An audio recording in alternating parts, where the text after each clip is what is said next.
Good morning. Welcome to another X feed. My name is The Schiller. I'm supposed to say something that's very interesting within like the first 5 seconds for making you want to watch. But that's probably not going to happen. So, with that said, apparently I need water and I haven't talked all day. Holy sheesh. But today we are going over some of the stuff that happened yesterday, some scams that have been popping up, and a reminder for security, a reminder of something that happened with Top Shot, a look at the Ronin network to see how fast that's growing, and maybe for some of these budding ecosystems, what we could see in terms of similar growth for that. But as always, I try to highlight Bill Noble where I can because I think he's got some very great pieces of content, which, for anybody that's not been in the space for a while, like myself, it's only been a few years. I always enjoy seeing the perspective from somebody else. And Bill has a very good wrap up, or sorry, I guess start to his stream that was earlier today. So I want to play that for you, and then we'll get into the topics of kind of my reaction to what he said and then the full stream itself. But Divine, good morning. Good morning. I need to show my face. There we go. All right. So here's Bill Noble just a few moments ago. Is the market update. I am your host, Bill Noble, live on YouTube and TikTok now. Welcome to the show. So, who are you listening to? If you're listening to me, I thank you. If you're not listening to me, come on over. BlackRock, the Fed, the Bank of Japan, volatility that made you just want to. We're going to talk about what does it mean and what do you do now? Kind of exactly, right? Fireside chat, news, charts, live TA. If you want to check out his stream, we'll go over all that. But we're just going to go over his first little bit right here. On news and macro. So the Bank of Japan comes out and they say, we're going to raise interest rates for the first time since the Stone Ages. That should drive the dollar lower. It doesn't. Somebody comes in and sells a bunch of Bitcoin. Lo and behold, that forces Grayscale to sell massive amounts. Down goes the market.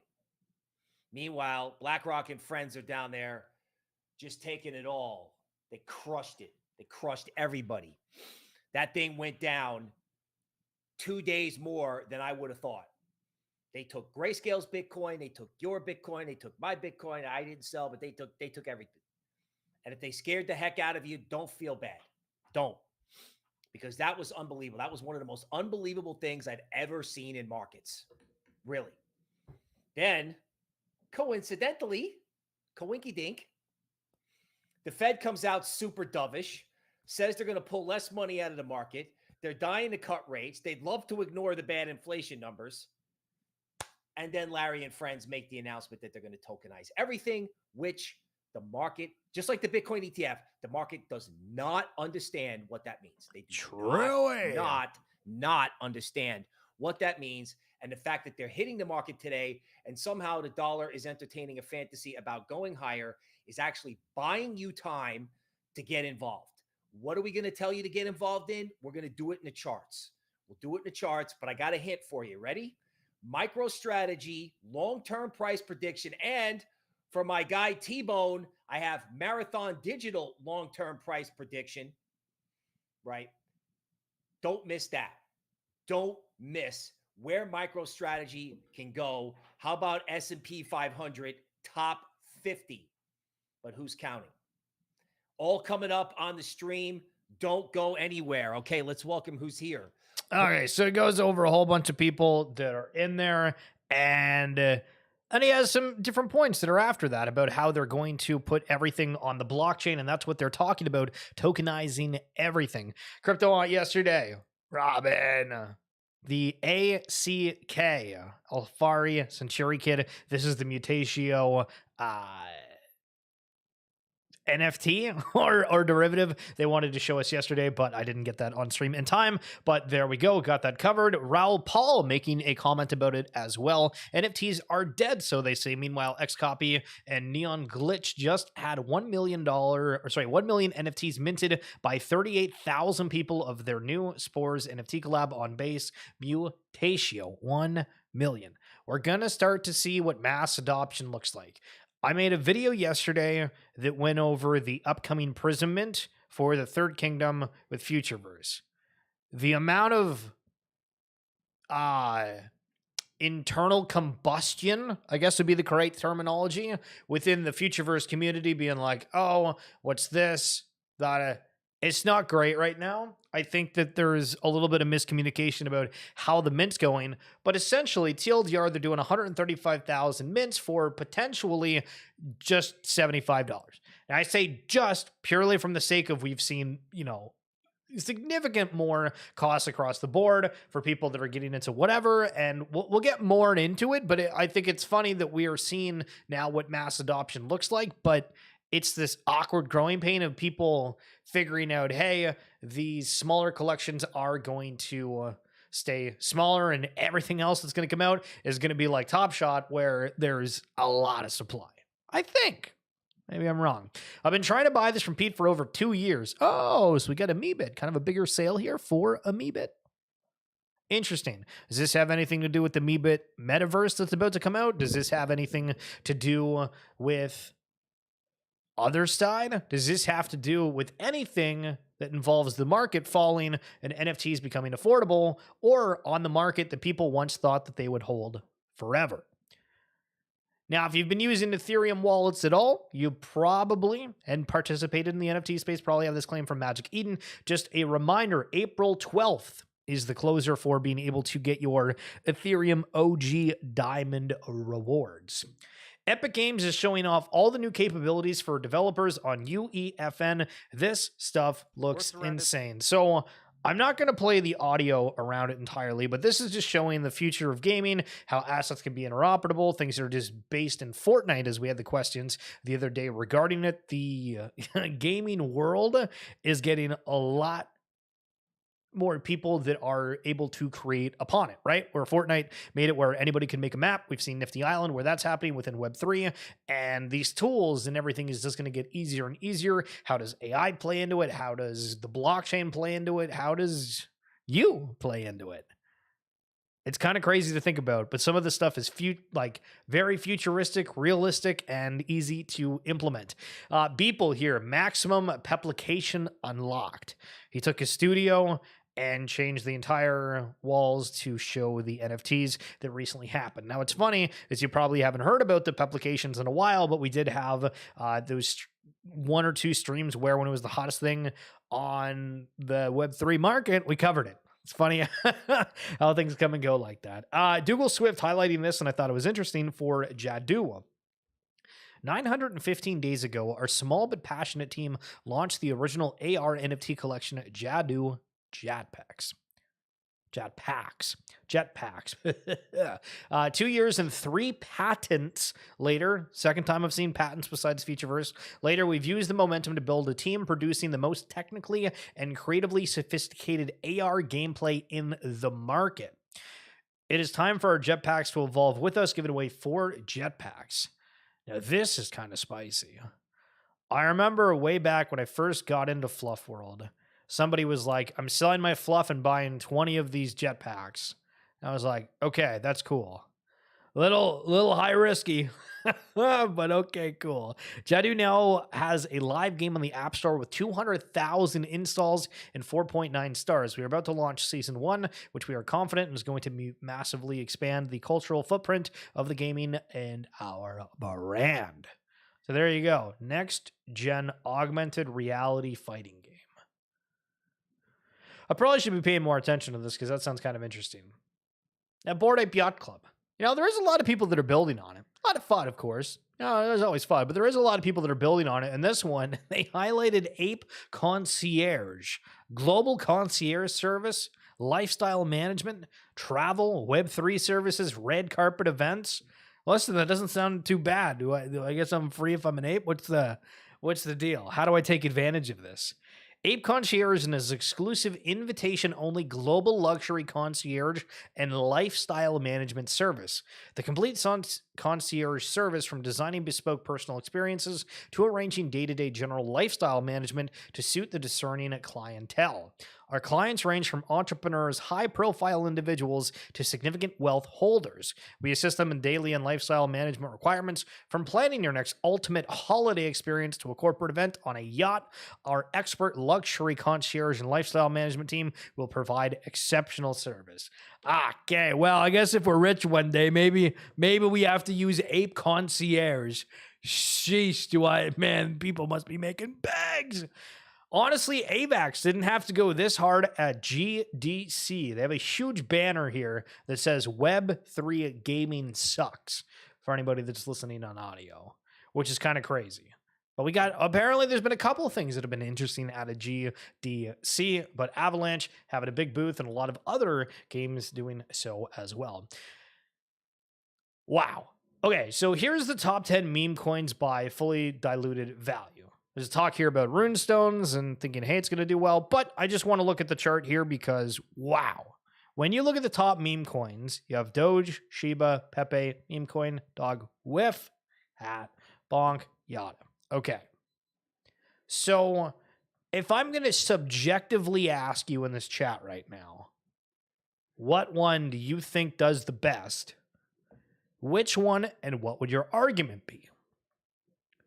Now, as you're typing out your response, assuming one of you guys feels confident enough to talk in the class here, feels like a teacher and nobody wants to answer except for Hypnotoad, because goated. But I guess I would say that probably Dogecoin, even though it's at the top here, there's the conversations about if X ends up becoming the payment rails for the future. Does Dogecoin have a big part to play in this?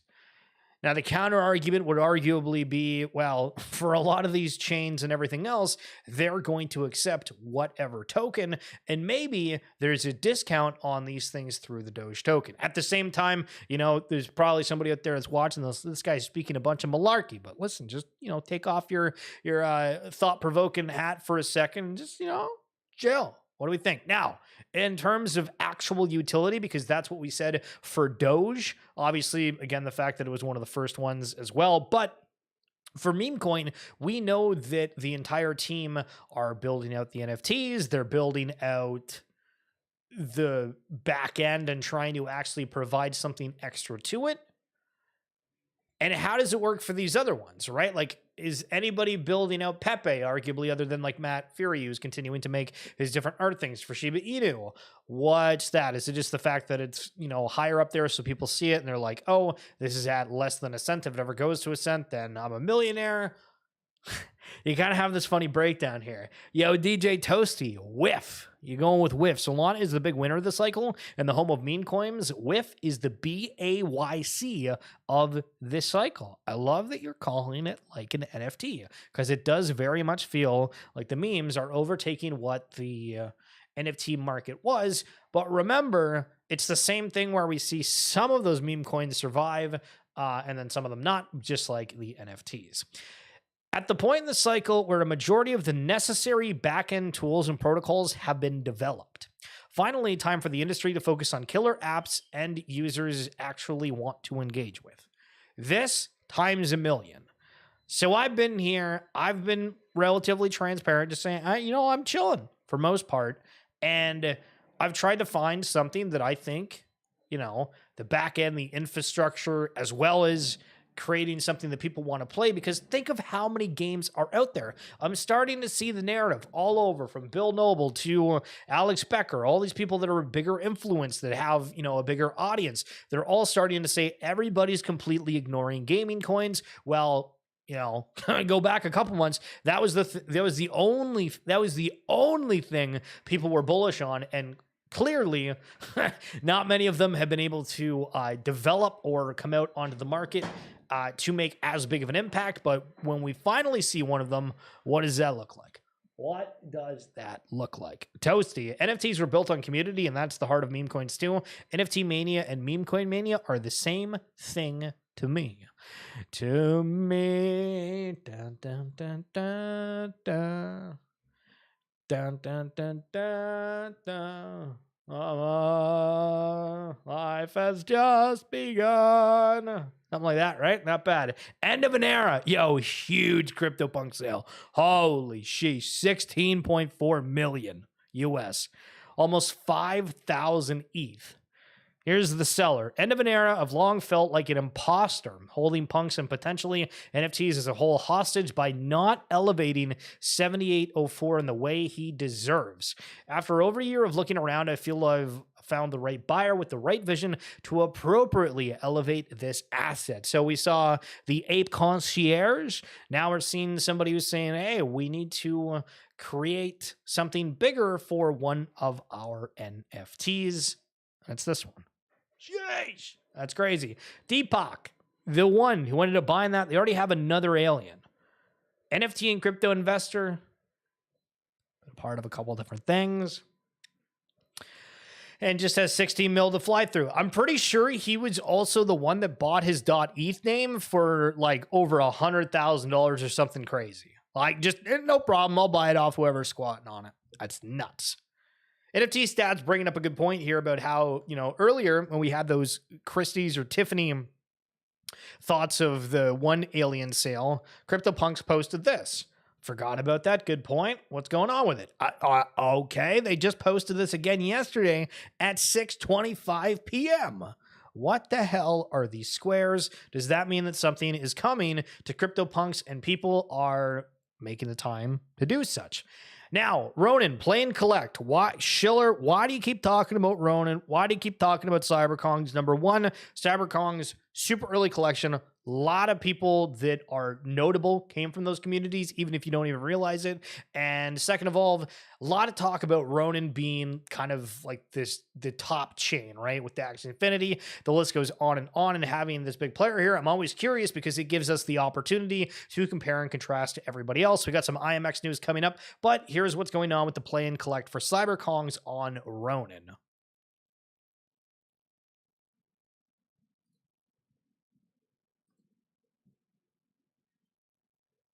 Play and collect is here. Players can now send their VX Kongs on perilous adventures in the search for loot like mystery boxes and loot capsules, experience points, and those juicy rewards. First, head over to app.cyberkongs.com, then click the map button to access the hub of playing. I don't know why this feels weird. Here that you'll soon become quite Yo, JC, you bought a Tubby Cat? Hell yeah, brother. Kong. Here you can customize your Kong's loadout with weapons and armor. The strength of each piece of equipment can be seen here, measured in gear score. A high gear score means a better chance of success for your Kong. It also provides the ability to go on more dangerous adventures. But with more danger comes more reward. Once you're satisfied with your loadout, return to the map and this time click on Portal to send your Kong out on his journey. Here you can choose the difficulty. So it seems like almost all these are just like passive, right? Like Legends of Mara, it's passive. You set your thing up, maybe click on it once. This, you set your armor, and then you send them on the fight. Level of your adventure, unlocked by your gear score, and how many adventures you'd like that Kong to partake. But for each adventure, you will need to spend an in-game resource called credits. As a VX Kong holder, you are provided 100 credits per VX Kong per day. You can easily claim these by clicking on the resource menu on the left of the screen. It's time to begin the adventure. Now this will prompt your Ronin wallet. Simply confirm the transaction and continue. While on this adventure, your Kong will begin earning experience points and resources like Medipacks and Kongium. More on this in a bit. Your Kong may also stumble upon a random encounter. If they fail the encounter, they'll lose some HP. And if their HP reaches 0, they will be unable to complete any more runs until you either provide them an elite med pack or wait until the next day. Or you can use your regular Medipacks to heal your Kong in between runs to prevent him from ever reaching 0 HP. So as you're watching this, I just want to think of kind of a perspective thing here. Think that you're like actually genuinely interested in getting into the collection. Does it feel like it's overwhelming initially?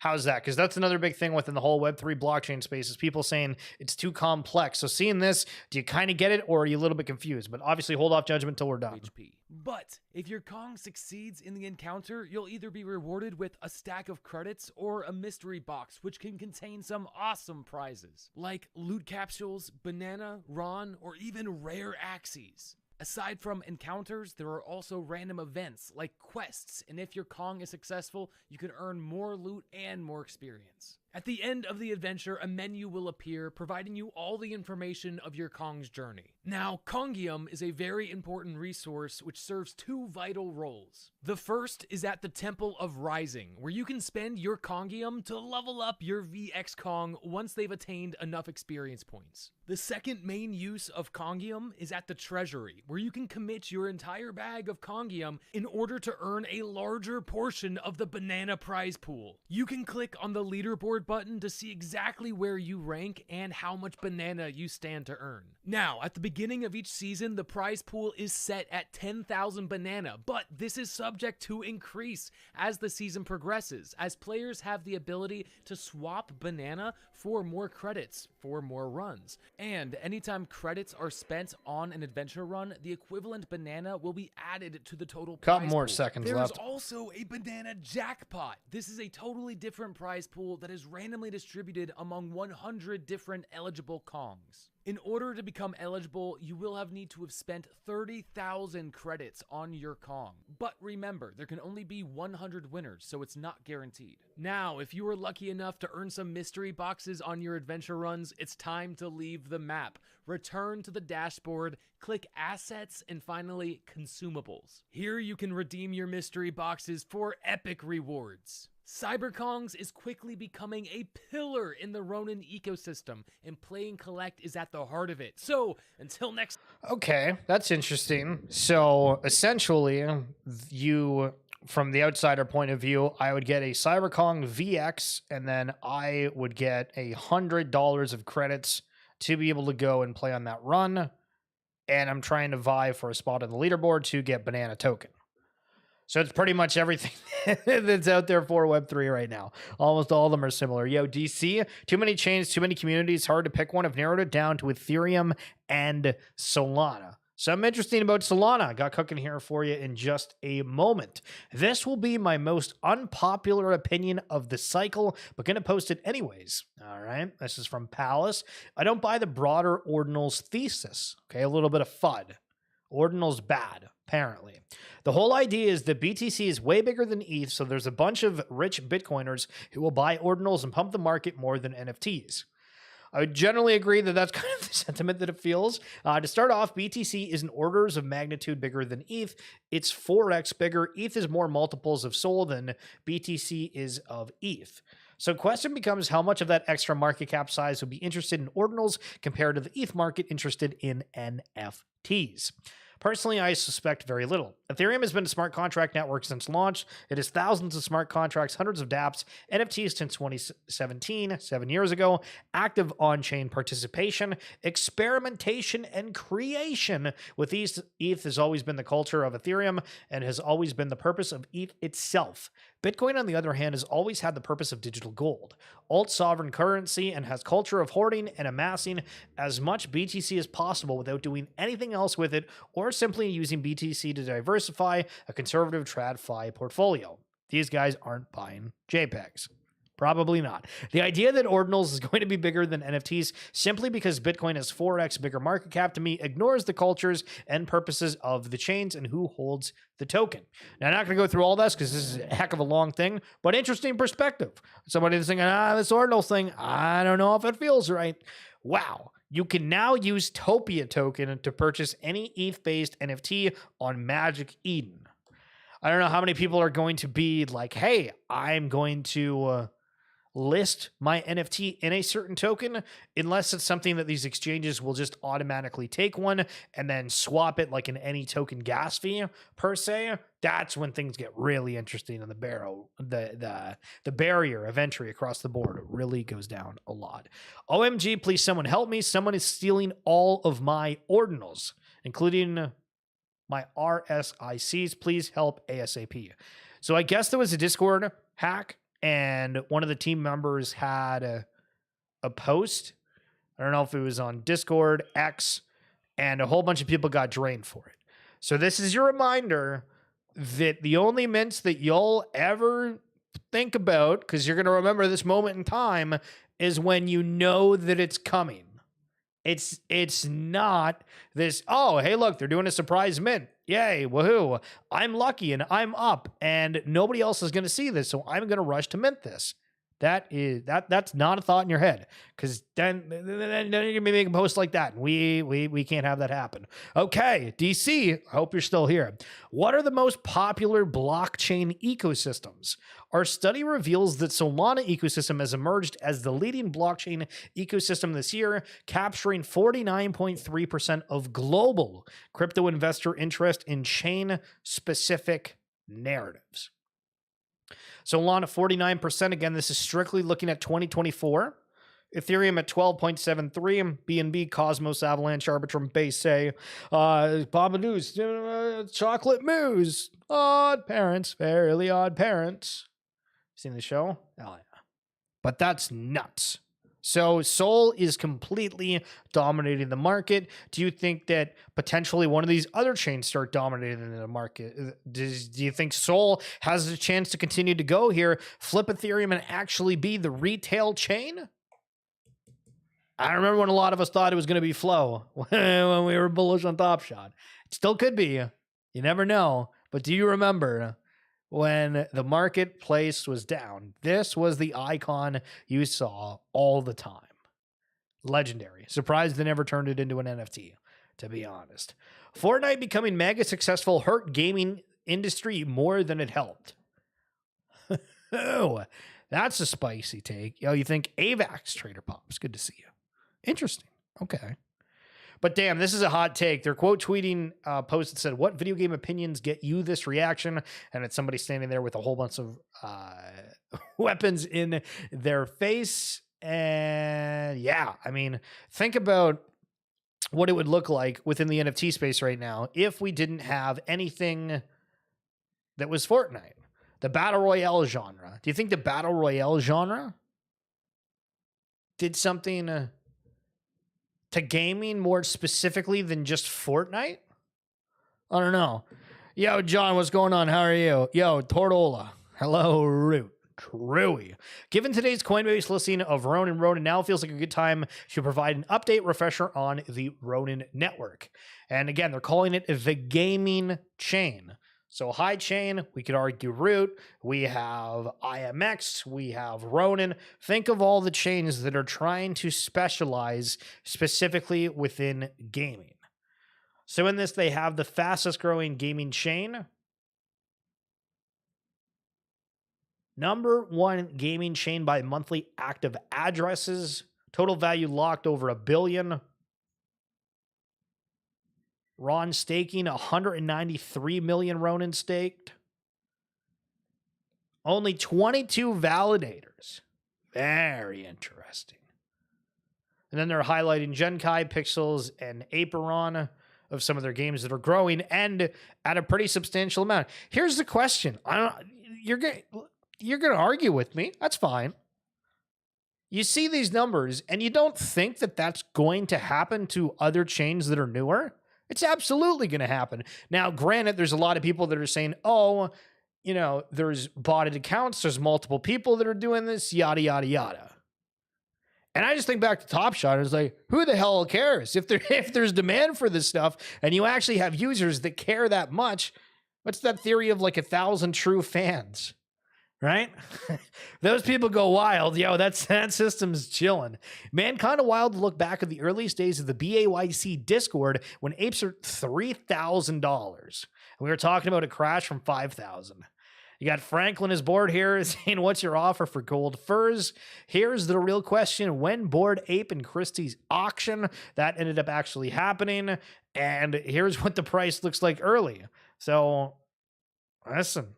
It's funny to look back in the past, and that's why I like having so many guests on so you guys can hear the stories if you're around for certain things or not, because at the same time, there's a lot of things that I miss, and we do have another stream hooked up for tomorrow. Oh, I think it's from like 2 until like 5:36ish. We're not going to go as late for it, but we got some sweet guests lined up, and I'll be posting about it a little bit later. If you're trying to get off your phone or you just feel like you're overstimulated, Maddie is saying just switch your phone to grayscale.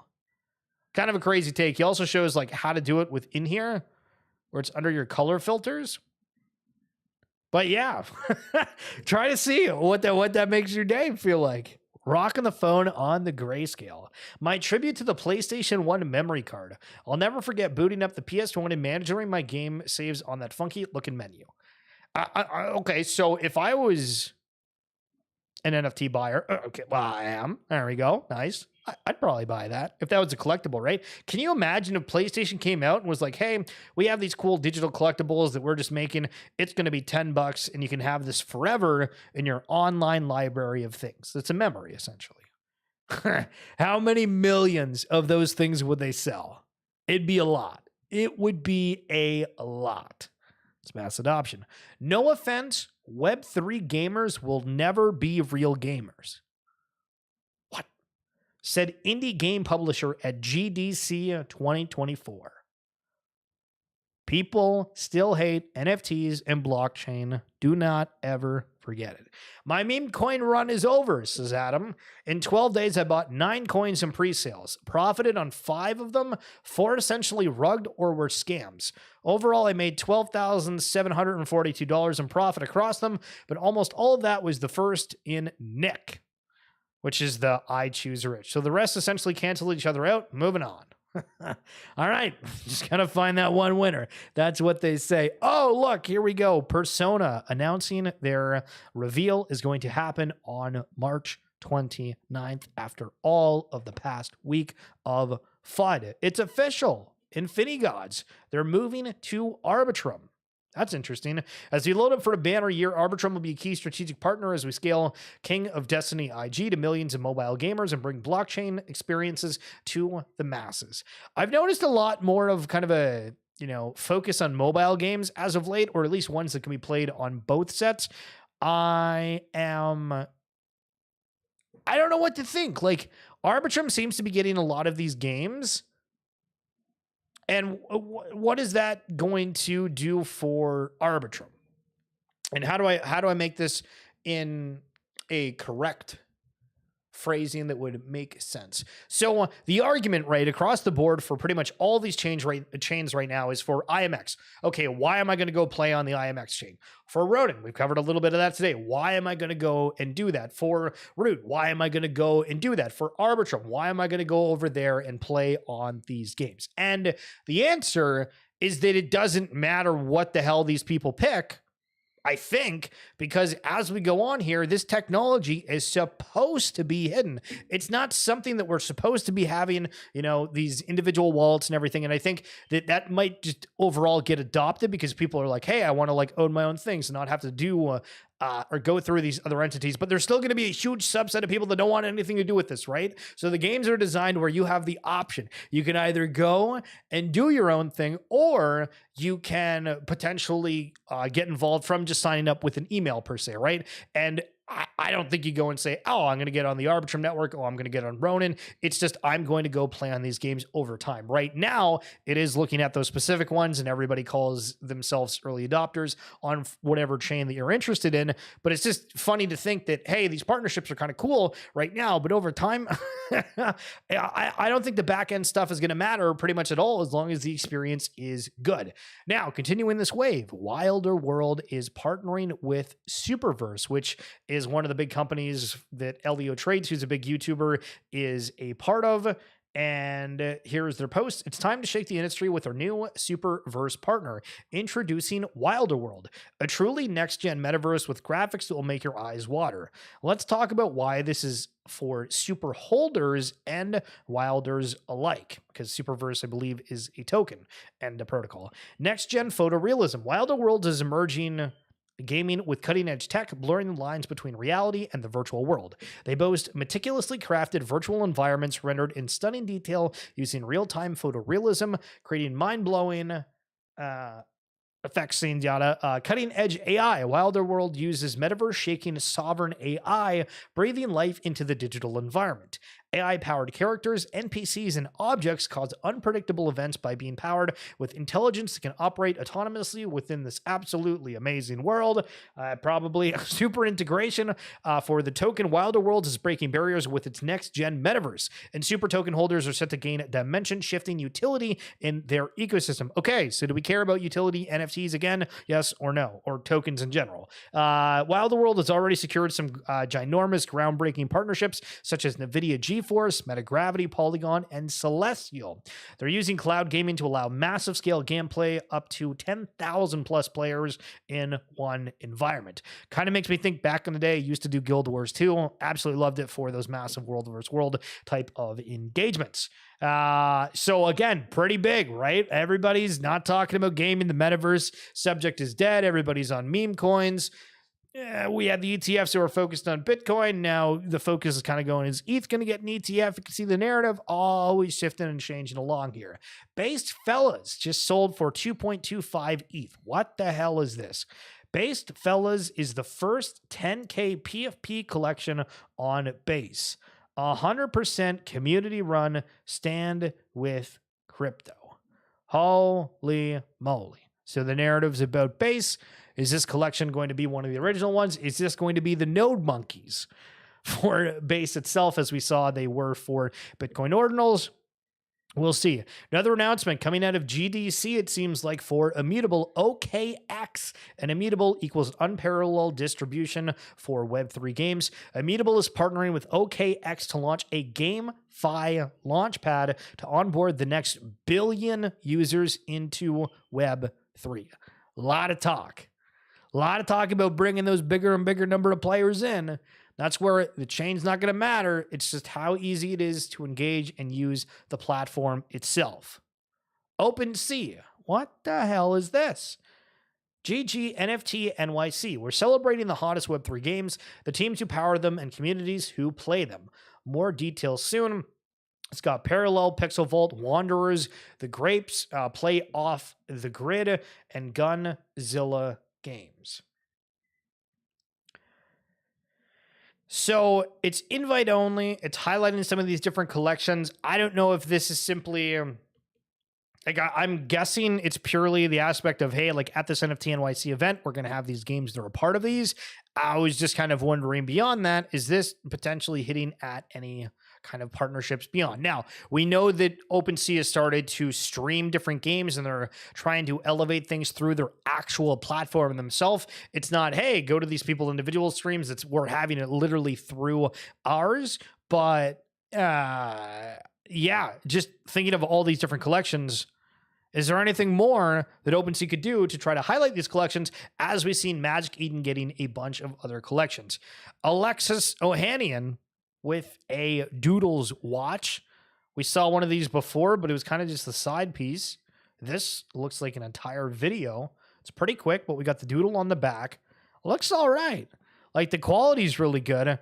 I was just always kind of confused of like, hey, where... I want to see more of the album. I want to see more of the shows. I want to see a couple more stuff before we're out, getting the merch again. We like the stuff, but show us the content, the extra things, and then we'll double down on it. NFT project fails. Everybody says, wow, evil, scum of the earth. Meme coin rugs. Everybody says, whatever, on to the next one. Web3 is Web3. Very interesting to see the two type of demographics, maybe not demographics, but the reactions to certain things within the space, and how, depending on the sector within the blockchain, some things are expected, other things are, problematic, if you will. New Animus discovered, the Groblin. It's interesting. A lot of fun around Artifact lately. Still doing things with Animus. Pretty high quality character, I would say. Looks decent. What the hell's the game for? What's the reason? I'm waiting to see. Millennials complain about how cheap the boomer generation were able to buy houses. Generation Alpha will complain about how cheap we were able to buy BTC and ETH, says Tagline. Hell yeah, bro. as an update, it looks like there have been some big voices in chat with Discord and Alex. So I wanted to highlight this because, again, there's been like a lot of conversation about the engagement score, different things around the Prisms Mint. You might not be familiar, but I did post a video yesterday highlighting that if you're wanting to learn more. But Floating Coconut here saying, could you pin or add the Third Kingdom Prism FAQ, something similar to this if correct? To date, future score quest rewards have been paid out as a whole integer multipliers of the sum of collectible score and engagement score. Going forward, they can be levered separately with varied reward multipliers for specific quests on both the collectible score and engagement score. That's my understanding from the voice chat and is new information. So the TLDR on what that means is the assumption was engagement score was going to completely dilute everything for the root token supply through the rewards.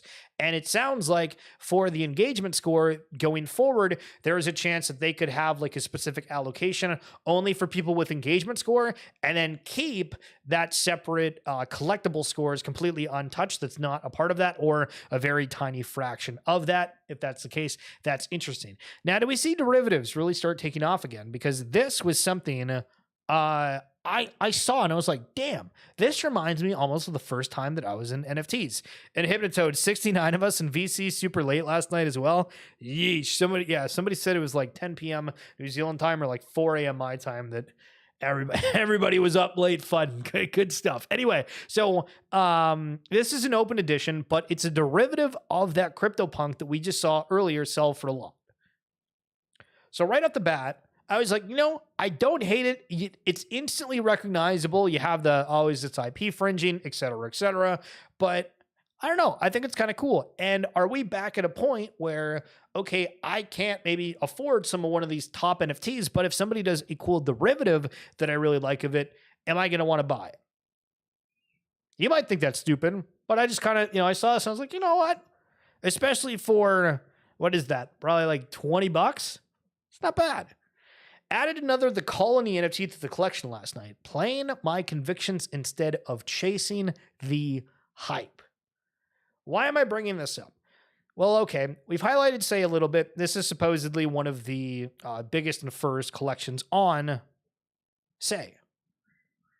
But they're talking about convictions and chasing the hype and all this kind of stuff.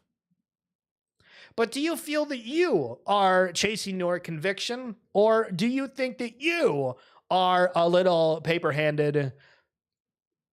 Yeah. You know what I mean? I'm just kidding. But listen, it's interesting that we still have these notions of people that are saying, hey, this is the best route to go. This is the best coin. There's this, that, and the other thing. And the problem is so many listen to other people instead of formulating their own thoughts, because you will have no issues at all if you can tell yourself, hey, here's my thesis. I'm not letting somebody influence me. And, I think it's good to have a lot of extra perspectives, but this is the time where things get crazy emotionally, especially within the NFT communities, which apparently the new meme coins are that. Emotions are at an all-time high. There's a couple things, right? You really kind of have to step back and be like, okay, if there's somebody who's viewing something from a complete opposite angle of you, what's the reason for that? Can I make sense of it? And then once you understand it, then you kind of peel back the layers just a little bit like onions, and you figure out where maybe that alpha or something that was good to know about is. And I don't know. I think that I've been trying to be like a sponge as of late and coming up with different opinions. And why do I do the stream? Well, just kind of sharing my thoughts throughout that. I'm probably not right on a lot of things, but hopefully I provide an interesting perspective and you enjoy listening. With that said, if you do enjoy the streams, if you are interested in supporting it all, we do have the Twitch subscriptions. If you have Amazon Prime, you can use one for free, or on the YouTube, if you click on the join button right next to my name, we do have a membership that's $2.99 a month, and it just helps me out. So very much appreciated for the couple of you that are doing that on Twitch, and same on YouTube, and seeing your guys' name pop up on there. And I think that is great. Maybe we'll highlight them later. I don't know if that's weird. Maybe that's weird. I don't know. Anyway, that's it for this edition of XFeed. Appreciate you guys. Don't forget, tomorrow we have a special stream where it's going to be guests, and I have somebody that's coming on to actually do an XFeed with me as kind of a first trial run of just trying to do it with somebody else, but also because we don't know if we're going to have a whole lot to talk about regarding Nifty Island and some other things. But wait for that tweet to come out later of who's